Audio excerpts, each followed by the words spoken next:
we feel that now is the time, but you just have to jump. Today in the world, there are 2 billion people living under the poverty threshold.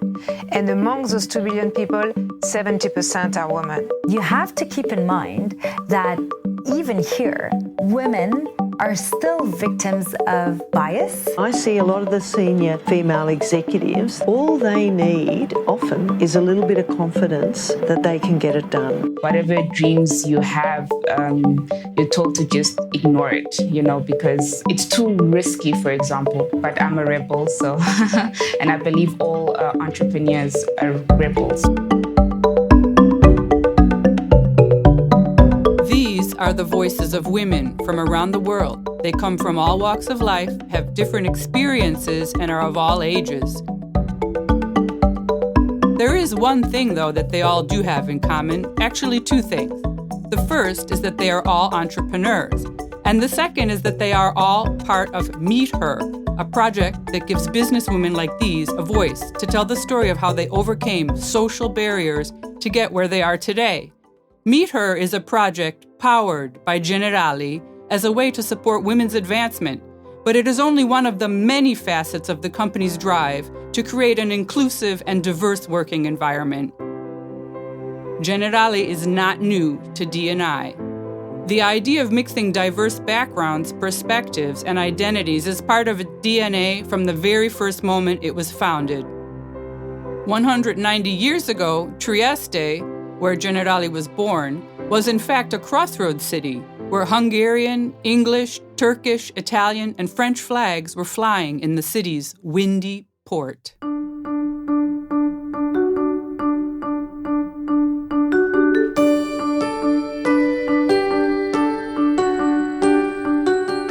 I'm Jennifer Clark.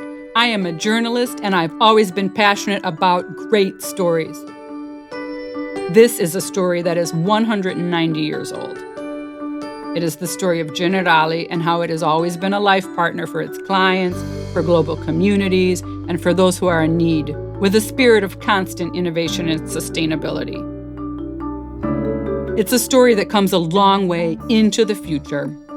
This is 190 Years of Future.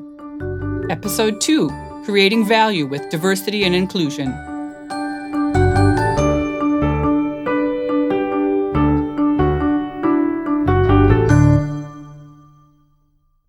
When I was first starting out in journalism in the mid-1980s, I remember that most of the newsrooms and news bureaus were largely staffed by men. In fact, my first mentor was a wonderful and generous older man who was proud to be part of my professional growth. I started out as his secretary, and I am eternally grateful to him. But it was the female role models, those women, few and far between, who were really important to me because I could imitate them. I could see myself doing what they did and believed in my own success. Many studies show that women are inspired by other women's stories, women that succeeded in reaching their goals.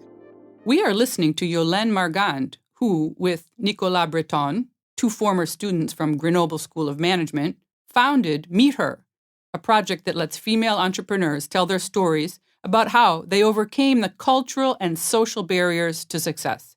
Yolène and Nicolas met over 100 female entrepreneurs from several different countries.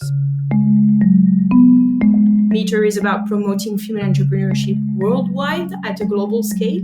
And through that, we do this by interviewing female founders from very different backgrounds. So we actually founded Meet Her in 2018 together, Nicolas and I. We were just recently graduated from school, and we actually wanted to understand why women entrepreneurs are less represented than men entrepreneurs in the entrepreneurial ecosystem. We had a common passion for entrepreneurship. So we both had backgrounds in entrepreneurship. Our families were entrepreneurs. So it was a common link, and it was the basis of this project.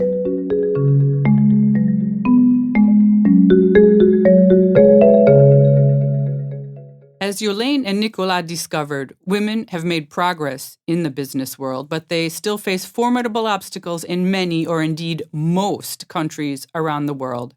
And one of these obstacles is the lack of role models, which is why this project is important and why Generali, which has set gender and inclusion targets, decided to support Meet Her and to commit to a target of gender equality. Its commitment is showing results. In 2020, half of Generali's employees are women, over 1/3 of Generali's managers, or 35%, are female, and nearly 17% of the group management committee is female, and so is 38% of its board of directors. You may have noticed when listening to the voices at the start of the podcast that a lot of the women have had the same experience. Many of them talk about a lack of self-confidence. It makes sense in a way because it is hard to believe in yourself if you think you're the only person who is dreaming that sort of dream. But it goes beyond an individual lack of faith in oneself. It's that our entire society still does not place a lot of confidence in women's work outside the home. In the global perspective, there are three main barriers or constraints that we actually identify through the interviews. The first one is the access to capital, which is the major barrier women entrepreneurs face, and this is a very global question. The second one is the limited time and the lack of skills they can face or actually believe they like. And the third one is the social constraints and the bias that still exist. Women, of course, have made great strides in the workplace, but the number of women in the paid labor force still lags behind men in every country. These barriers, like lack of access to capital, limited time, and social constraints, are often holding women entrepreneurs back from realizing their full potential. The result, as we will hear, has an impact on families, society, and companies through slower growth and a lack of economic development. Increasing the number of women in an economy that do paid work outside the home increases the country's economic output, according to statistics from the OECD, or Organization for Economic Cooperation and Development. Reducing the gap between the number of women and men in the labor force by 25% by 2025 could add 1% to overall GDP, it said in a study back in 2017. And a study by McKinsey, the consulting firm, in 2015 found that the increase in women's overall share of labor in the United States from holding 37% of all jobs to 47% over the past 40 years has accounted for about a quarter of current GDP. We believe that diversity is even a necessity today, is not even an option anymore, because the world is constantly moving fast and actually is global. It can be within a corporation or even the society, because talents are everywhere. And I think most importantly, talents have different kinds of talents. So diversity brings more creativity and innovation, for instance. It brings the ability to reach new markets, to understand more and more your customers, because they are also coming from different backgrounds. And I guess diversity leads also to employees' satisfaction, motivation, because you have a better reach of talent. So it's a completely positive circle. Diversity in all its forms, gender, culture, age, religion, race, what have you, is an advantage because bringing in different viewpoints in problem solving creates value.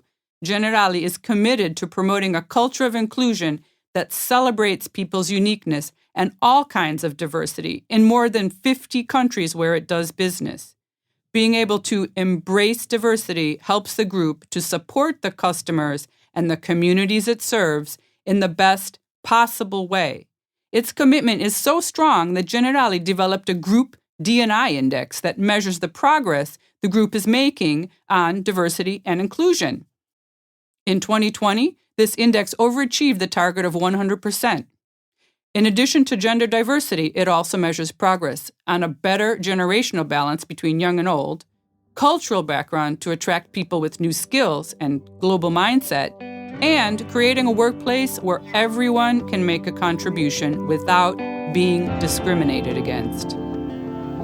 When talking about the value of diversity, I was struck by what Caroline Codzi, one of the women interviewed by Meet Her, had to say about this topic. Caroline founded Women in Governance to help women access decision-making roles, but her view on diversity can actually be applied to background, culture, and other topics. Diversity and inclusion is key today in every society. Anywhere you look, there are people who have diverse backgrounds, diverse ethnic origins, diverse religions, even sexual orientation, and we need to recognize that this is the society that we live in.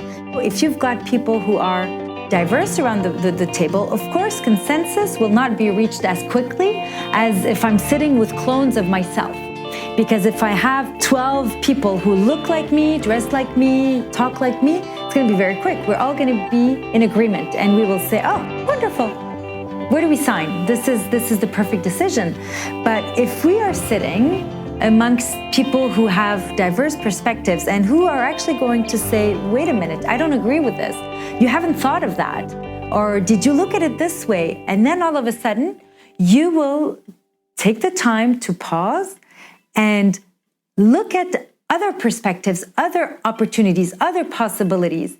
And this is where you innovate. This is where you become more competitive. And this is where you position yourself as the best in whatever field you are.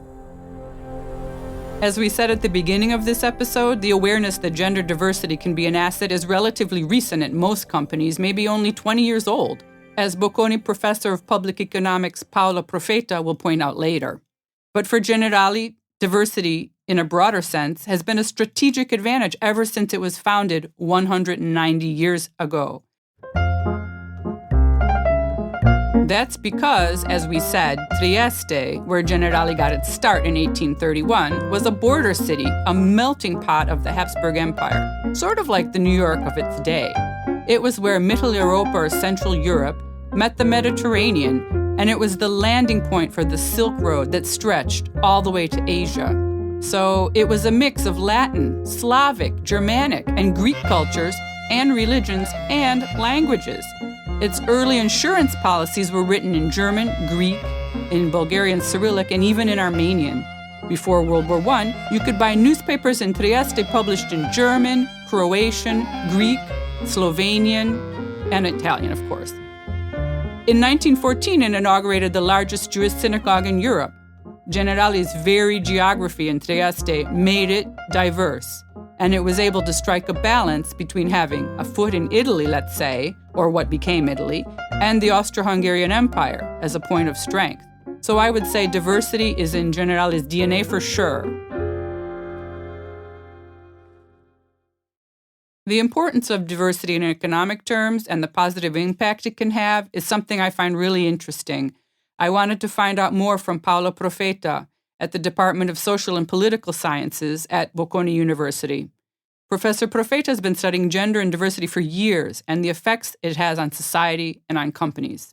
So, in general, we know that no country in the world has achieved gender equality. Starting around 20 years ago, the corporate world, as well as the government, started realizing that this lack of equality is not only a matter of equity, is not only a matter of justice, of right, but also a matter of efficiency. And this is because gender equality is a value. It produces wealth, it produces GDP, it produces income, it produces well-being of individuals, of firms, and it also produces positive results for firms. So the logic, the arguments for looking at this topic have changed radically. And now the idea that diversity is a value is a really shared idea. So firms have starting doing programs and plans for inclusion, for value of diversity. In general, especially large corporations have starting joining forces also with other corporations, for example, in big associations, in big communities, sharing their experiences and the value of diversity and how to deal with this in order to have a more inclusive context and work environment. What are the benefits to companies? There are a lot of benefits. So first of all, we know that having a more diverse environment means having an enlarged ways and perspective of looking at several issues. So enlarging perspective is always beneficial because it allows also to find solutions when there are problems or when there are challenges. And also another important benefit is that the agenda may change. For example, with the inclusion and diversity, we know that several topics will be included and will be considered, the topics which probably before were a little bit neglected. And we know that they are beneficial. We now know, for example, that even the attention to the green or to the ESG values and goals thus has to do a lot with diversity. And having a diversified workforce as well as a diversified leadership positions may really help supporting these goals. Some of the other benefits companies say they notice are better productivity with happier employees and less turnover. There's a much bigger talent pool. Think about it this way. Why would a company want to reduce its chances of finding the next big genius by 50%? There are also benefits in innovation, like in product development or marketing. Consumers themselves come in all shapes and sizes, right? So it seems like the trend towards greater diversity and inclusion will continue to increase as more and more employers recognize the benefits. When I asked Yulaine and Nicolas what was the story that struck them the most, they told me about Ranjana Kumari, a social entrepreneur in India and activist for women's rights. India is a vibrant and economically growing democracy, but some of its social practices are shocking, as Ranjana herself found out. When she discovered examples of bride burning, which happens in some parts of India, she was so affected that it changed her life. Let's hear what she herself has to say. I belong to a small city of eastern part of India, which is Varanasi. I came to Delhi to study, and since then I'm in Delhi. My major work, which was very well known, was for violence against women, which is brides are not for burning. We have lots of brides who get burnt for demand of dowry, which is a kind of exchange at the time of marriage of goods, which if not given as promised, then a lot of girls are given very bad treatment in the in-laws' house, and to the extent that sometimes they're killed and murdered. That shook my conscience, and I joined the women's movement because of that. Ranjana realized at a very young age just how dangerous stereotypes could be, because they could result not only in discrimination, but actual physical violence and even death. That is why she left a teaching position as professor at Delhi University in 1983 to begin a career as an entrepreneur, setting up the Center for Social Research. She was named one of the 100 most influential people in gender policy in 2019 by the Apolitical Public Service Network.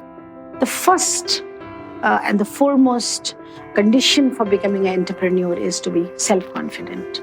There's no reason why you should be fearful of failure. There's not a person I know in my life, and including my own life, where we have not failed. But then you have to get up again, start it all again, and you are sure to be successful. So the moment you think as a woman that, whatever I'm doing, I know why I'm doing it. Even if I fail, I'll be able to do it again and I will succeed. Eventually, I will succeed. The second thing is the idea. You must not be fearful of new ideas. Innovation is key to enterprise. The first step out of the house is a risk. So, and have that confidence in you and always go for new ideas. Gender parity in the workplace has accelerated in the past 20 years and is now widely seen as a crucial part of doing business for any large company like Generali, because it creates value and benefits for everyone. It's a win-win.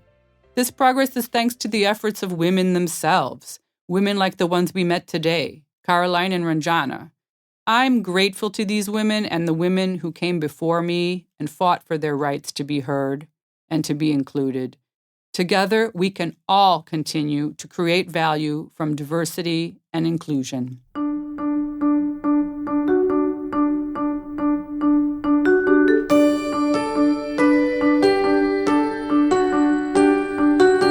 You have been listening to 190 Years of Future, a podcast written by me, Jennifer Clark, and realized by Cora Media for Generali. Research by Antonella Serecchia, editorial supervision by Sara Poma for Cora Media, recording and sound design by Frigo Studio.